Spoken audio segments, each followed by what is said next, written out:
बिस्मिल्लाहिर्रहमानिर्रहीम। अस्सलाम वालेकुम students. Dear students, I say welcome to all of you to my YouTube channel. Students, आज हम करेक्शन के 5 मज़ीद रूल्स डिस्कस करेंगे। हम जानते हैं कि करेक्शन का जो क्वेश्चन है it's very important for CSS classes, PPSC classes and इसके अलावा आप जानते हैं कि ग्रेजुएशन में यानी BA पार्ट 2 में या ADB पार्ट 2 में भी ये 10 मार्क्स का क्वेश्चन आता है। और इसके अलावा BCom के अंदर यानी जो फंक्शन इंग्लिश का पोर्शन है उसके अंदर भी ये 10 मार्क्स का क्वेश्चन पूछा जाता है।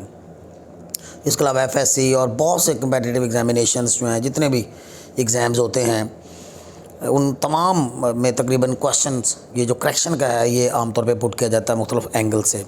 तो इस क्वेश्चन को सीखने के लिए जो रूल्स डिवाइस किए गए थे, मैंने आपके लिए जो 40 रूल्स डिवाइस किए हैं उनमें आज हम 21 से लेकर 25 तक के 5 रूल्स डिस्कस करेंगे और उनकी प्रैक्टिस करेंगे। स्टूडेंट्स, मैं आपको इन तमाम रूल्स की जो स्टेटमेंट्स है वो आपके साथ मैं शेयर करूंगा और इसके अलावा हम इन स्टेटमेंट्स के अलावा हम इन तमाम ये जो सेंटेंसेस हैं इनसे जो रिलेटेड हैं हम उनके इनकरेक्ट सेंटेंसेस को करेक्ट भी करेंगे और इसके रीज़न भी जानेंगे कि दिया गया जो सेंटेंस है वो इनकरेक्ट क्यों है। आइए स्टूडेंट्स, हम इसका आगाज़ करते हैं। कबल इसके कि मैं इसका प्रॉपरली आगाज़ करूं, मैं चाहूँगा कि आप मोबाइल को रोटेशन के ऑप्शन पे लगा के उसे फुल जूम पे देखिए ताकि आपके लिए इस वीडियो की विजिबिलिटी ज़्यादा अच्छी हो। हमारा आज का रूल ये है कि अगर किसी सेंटेंस में बिटवीन इस्तेमाल किया गया हो या फॉर इस्तेमाल किया गया हो या लेट इस्तेमाल किया गया हो या कोई प्रपोजिशन और कोई इस्तेमाल की गई हो, याद रहे स्टूडेंट्स के लेट और बिटवीन ऑलरेडी प्रपोजिशंस ही हैं, लेकिन मैंने ये एडिशनल क्योंकि ये ज़्यादा बार एग्ज़ाम में आती हैं दैट्स वाई मैंने आपको बिटवीन एक अलग से पॉइंट आउट करके बताया है। सो बिटवीन, फॉर या लेट या कोई और प्रपोजिशन इस्तेमाल की जाए तो उन सेंटेंसेस में अगर प्रोनाउन का भी इस्तेमाल आपको करना हो, यानी आपने साथ प्रोनाउन का इस्तेमाल करना है, तो फिर आपने ऑब्जेक्टिव फॉर्म में ऑब्जेक्टिव केस में उस प्रोनाउन को यूज़ करना है। अब प्रोनाउंस का ऑब्जेक्टिव केस क्या होता है ये नीचे मैंने आपके लिए एक टेबल बना दिया ये आपको समझाने के लिए। आप सवाल के स्टेटमेंट को एक बार ज़रा ध्यान से देख लीजिएगा कि बिटवीन, फॉर, लेट या किसी भी प्रपोजिशन के बाद अगर कोई प्रोनाउन आएगा तो ऑब्जेक्टिव केस में आएगा। अब ऑब्जेक्टिव केस वाला प्रोनाउन क्या है मैं आपको बताता हूँ। ये देखें, यहाँ पे मैंने नॉमिनेटिव केस की एक हेडिंग दी है प्रोनाउंस की। ये पर्सनल प्रोनाउंस का नॉमिनेटिव केस ये होते हैं और इसमें आप पोजेसिव केस की अगर बात करें तो ये पोजेसिव केस ये होते हैं। इस तरह ये ऑब्जेक्टिव केस हैं। So this is very important और this point should be kept in mind to understand this rule. और फिर ये रिफ्लेक्सिव केसेस होते हैं। हम यूँ कह सकते हैं कि ये जो आई है ये एक प्रोनाउन है, पर्सनल प्रोनाउन फर्स्ट पर्सन। इसका पोजेसिव केस बनता है माई, ऑब्जेक्टिव केस बनता है मी और ये रिफ्लेक्सिव केस बनता है माई सेल्फ। इस तरह वी, आवर, अस और आवर सेल्फ्स। इस तरह यू, योर, यू और योर सेल्फ्स। इस तरह ही, हिम, हिज, हिम और हिम सेल्फ। इस तरह शी के लिए हर और हर सेल्फ। दे के लिए देयर, देम और देम सेल्फ्स। इस तरह इट या दिस के लिए इट्स, इट और इट सेल्फ। ये भी मैंने एक वन भी आपके लिए साथ लगा दिया कि अगर वन जो है, वैसे तो ये इंडेफिनिट प्रोनाउन है, तो वन का पोजेसिव बनता है वंस, वन और वन सेल्फ। तो स्टूडेंट्स आप याद रखें कि ये जो हमारा रूल है लेट, बिटवीन और फॉर या कोई प्रपोजिशन आए और उसके बाद अगर कोई प्रोनाउन आएगा तो आपको इस फॉर्म में आमतौर पे जो एरर जो है या इनकरेक्ट सेंटेंस पोर्शन जो है वो यहाँ से दिया जाता है। आपको ये यूज़ किया गया होगा, आपने ये ऑब्जेक्टिव केस यूज़ करना है, यानी आपका करेक्ट जुमला जो होगा लेट, बिटवीन, फॉर या प्रपोजिशन के बाद ऑब्जेक्टिव फॉर्म में प्रोनाउन होगा तो जुमला करेक्ट होगा। आइए हम इसकी एग्जांपल्स देखते हैं जिससे आपको मज़ीद वजाहत होगी। जहाँ पे देखें, यहाँ पे सेंटेंस नंबर 1 है, this secret is between you and he. ये राज उसके और तुम्हारे दरमियान है, यानी this secret is between you and he. ये राज तुम्हारे और उसके दरमियान है। सो यहाँ पे बिटवीन के बाद ऑब्जेक्टिव केस आता है तो ये यू तो ऑब्जेक्टिव केस है लेकिन ये ही ऑब्जेक्टिव केस नहीं है। सो यहाँ पे इनकरेक्ट ये पार्ट है, हमने इसको हिम यूज़ करना है, क्योंकि रूल के मुताबिक हमने पढ़ा था कि बिटवीन के बाद ऑब्जेक्टिव केस आता है, तो ही ऑब्जेक्टिव केस नहीं है बल्कि नॉमिनेटिव केस है, और ये हम क्या इस्तेमाल करेंगे, हिम। इसी तरह हम देखते हैं this deal is between I and he, ये डील मेरे और उसके दरमियान है। सो बिटवीन के बाद ऑब्जेक्टिव केस आने चाहिए, ये नॉमिनेटिव केस हैं दोनों, आई और ही, लिहाजा हम यूज़ करेंगे बिटवीन के बाद मी एंड हिम। इस तरह देखें लेट ही गो होम नाउ, अब उसे घर जाने दो। सो लेट के बाद चूँकि ऑब्जेक्टिव केस आता है तो ये ही ऑब्जेक्टिव केस नहीं है बल्कि हम हिम इस्तेमाल करेंगे ऑब्जेक्टिव केस में। सो ऑब्जेक्टिव केस आपने यूज़ करना है तो हमने इसका हिम इस्तेमाल करना है लेट के बाद। इसी तरह लेट शी डू होमवर्क, उसे काम करने दो, तो लेट के बाद हमने ऑब्जेक्टिव केस इस्तेमाल करना है, शी का ऑब्जेक्टिव केस होगा हर। सो लेट शी इनकरेक्ट है, लेट हर करेक्ट होगा। इस तरह देखें this gift is for he, ये तोहफ़ा उसके लिए है, ये गिफ्ट उसके लिए है।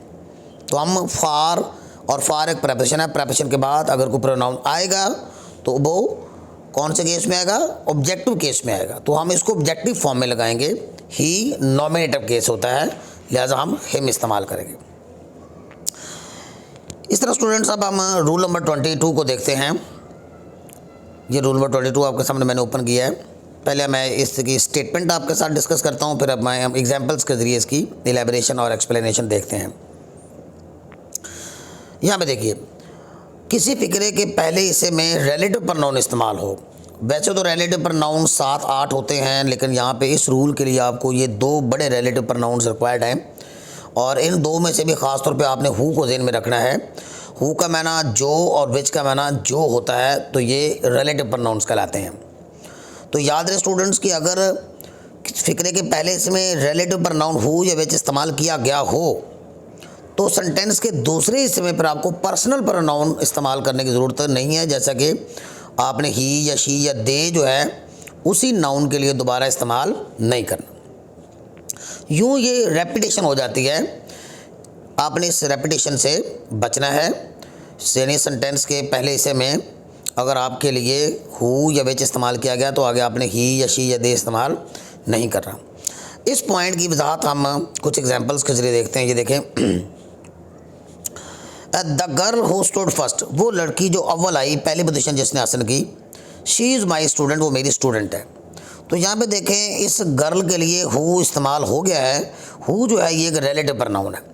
The girl who stood first, वो लड़की जो अव्वल आई, इस लड़की के लिए अब हु इस्तेमाल हो गया है, द गर्ल हु।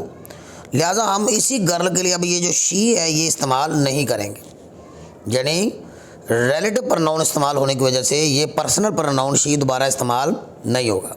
जैसा कि इस जुमले में देखें the girl who stood first is my student.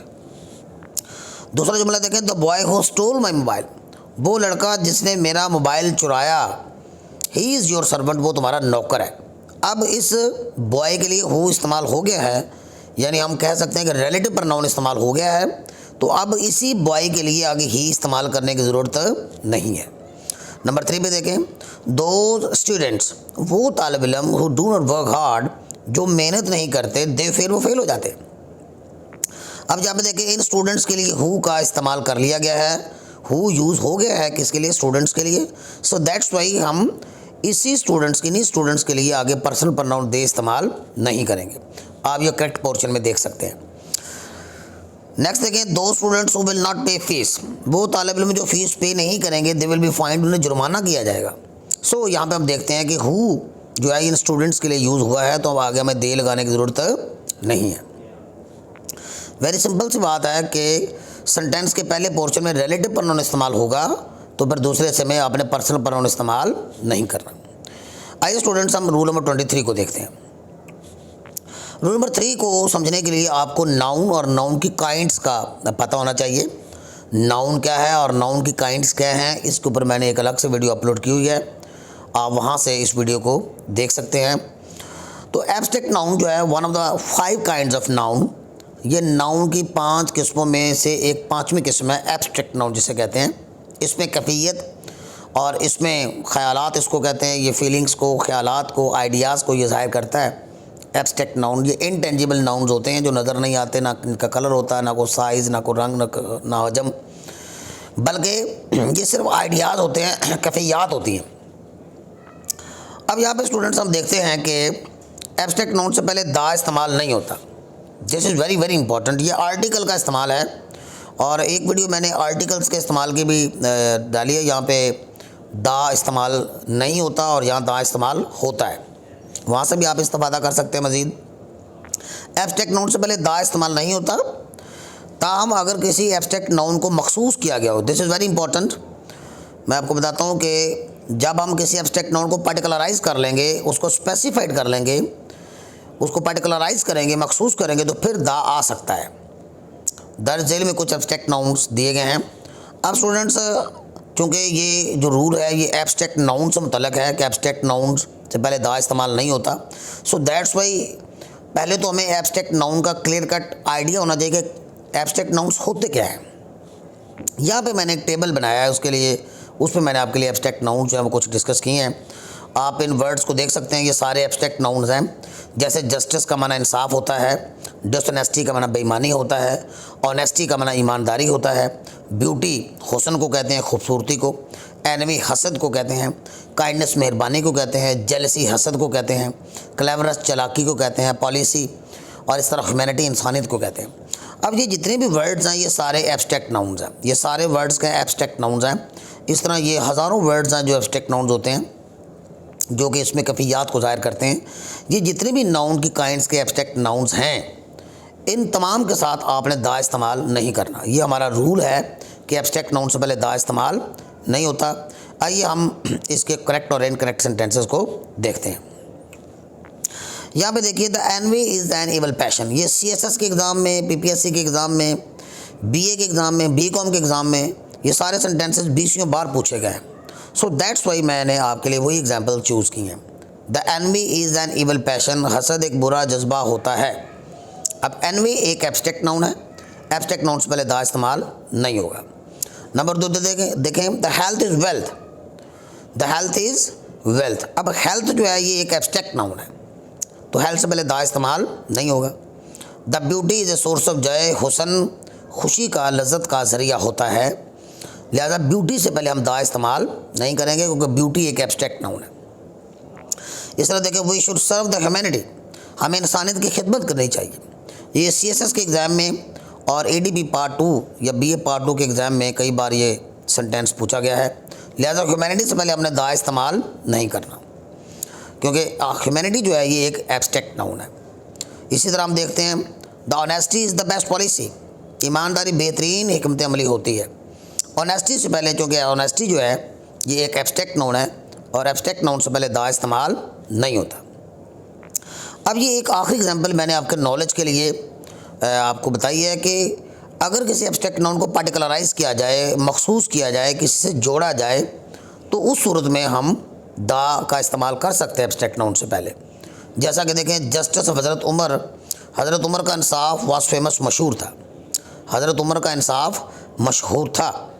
तो अब यहाँ पे देखिए, हम जस्टिस की बात कर रहे हैं, लेकिन हम उस जस्टिस की बात कर रहे हैं विच इज़ रिलेटेड टू हज़रत उमर, यानी जो हज़रत उमर से मंसूब है, हज़रत उमर के साथ उसको पार्टिकुलराइज़ किया गया है, स्पेसिफिकली उनके हवाले से बात की जा रही है। तो दैट्स वाई अब हम जस्टिस से पहले दा लगा सकते हैं।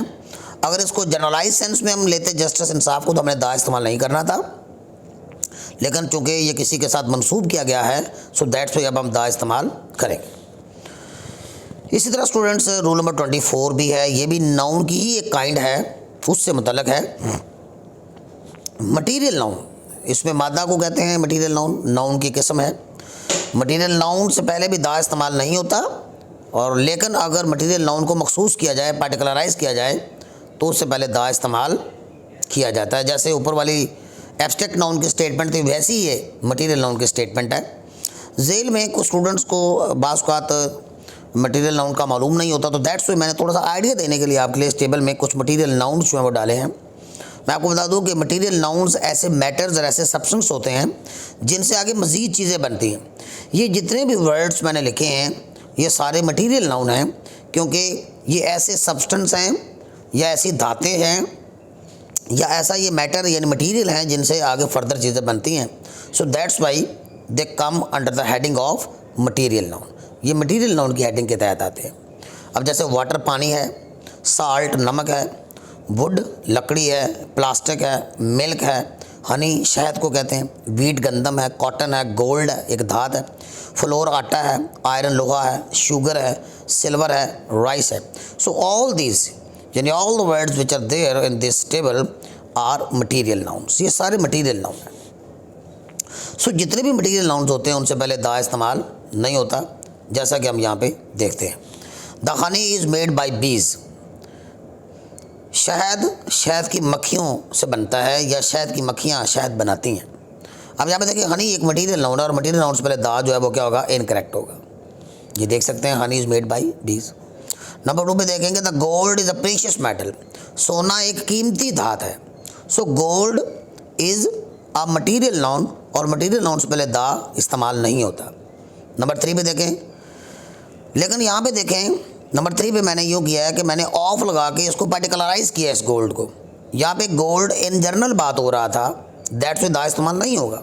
लेकिन यहाँ पे देखें तो ऑफ लगा के मैंने क्या कहा है, the gold of my ring is pure, कि मेरी अंगूठी में इस्तेमाल होने वाला सोना क्या है, खालिस है।